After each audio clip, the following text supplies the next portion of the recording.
From the offensive side of the ball to the defensive side of the ball, were there a ton more question marks? You And go from the utmost confidence to to none. yeah, and I think with everything for the Atlanta Falcons, when you talk about this defense, it has to start with the defensive line. Even though this might not be the worst aspect of the defense, and we'll talk about the secondary in the next second segment, but this defensive line is extremely intriguing to me because it's just unknown. Like there is not a known outside of Grady Jarrett and David Amanya, but on the edge, Lorenzo Carter's not good. yeah, he's not going to give you 10 sacks. Yeah. But Arnold Ebiketie, can he step up and be a 10-sack guy? Can any of these rookies immediately make an impact and enter their names in the defensive player of the year conversation? Because you have none of them. Ruka Rororo.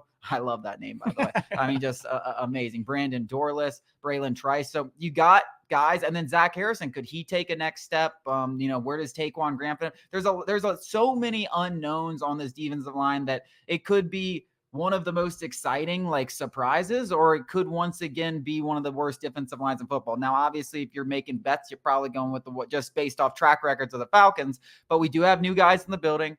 Terry Fontenot, people want to say this was the first time he really made his draft picks. I don't know how much that's the truth, but we'll see. We'll see. This is going to be a big judgment time because those young guys are going to get playing time. There's no other choice. Yeah. And whether they can handle the load. And this isn't going to just be a judgment on this year's draft class. I mean, we're talking about Ebiketie from 3 years ago. We're talking about Zach Harrison from 2 years ago, Taquan Graham from 3 years ago. So a lot of guys over these Terry Fontenot draft classes where we're going to have some pretty firm stances on at the end of the year. Yeah, there's a lot of unknowns, but that is opportunities for these guys.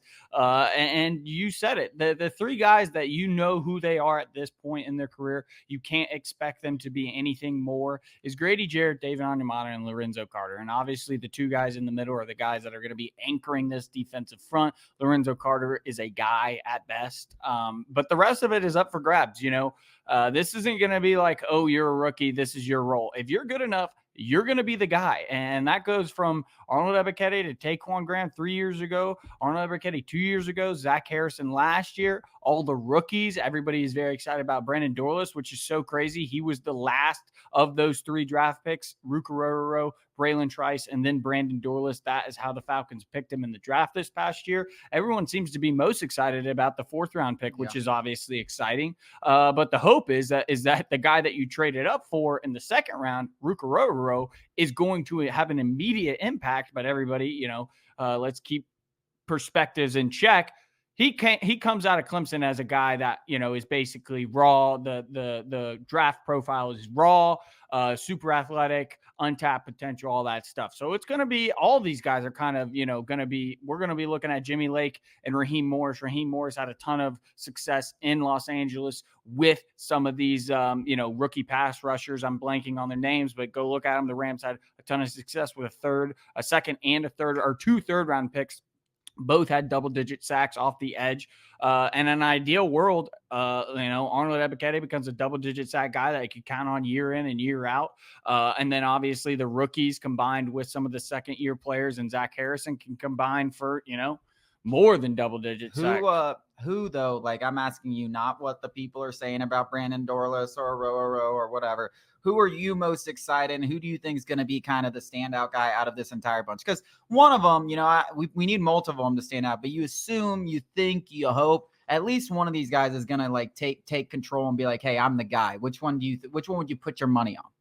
Well, Arnold Ebiketie, just purely based on, draft slot, he has to be the guy. But if we were just forgetting everything, Zach Harrison was really impressive last year in a very limited snap basis. Now, the big question with all that is we're completely switching defensive coordinators. So, Ryan Nielsen and how he was utilizing Zach Harrison might not be how Jimmy Lake and Raheem Morris utilize him. So I don't know really where to go. But the hope is that your 2nd round picks and Ruka Rororo and Arnold Ebiketie are the guys. I mean, you didn't draft them in the 2nd round for no reason, and you traded up for one of them. So, yeah. I think they traded up for both of them, actually. Looking back to 3 years ago, I'm pretty sure they traded up for Ebiketie. It's put up or shut up time for some of these guys. I think if you're betting on and we didn't even mention D'Angelo Malone, who's that 3rd round pick, same year as Desmond Ridder, same year as Arnold Ebiketie, who has absolutely done nothing, even gotten an opportunity. So he's another guy. He's a smaller outside linebacker that can potentially do something. So There's plenty of opportunities. I think if you're betting on it, you go Ebiketie because he has shown to get 6 sacks before. And, can he go out there and get, 9 to 10 in a bigger role? Because it wasn't like he was out there playing, 80% of the snaps. He was out there playing like 40 in a bigger role. Could he do that? That's probably money. But I agree with you on Harrison, man. Like, he was extremely impressive.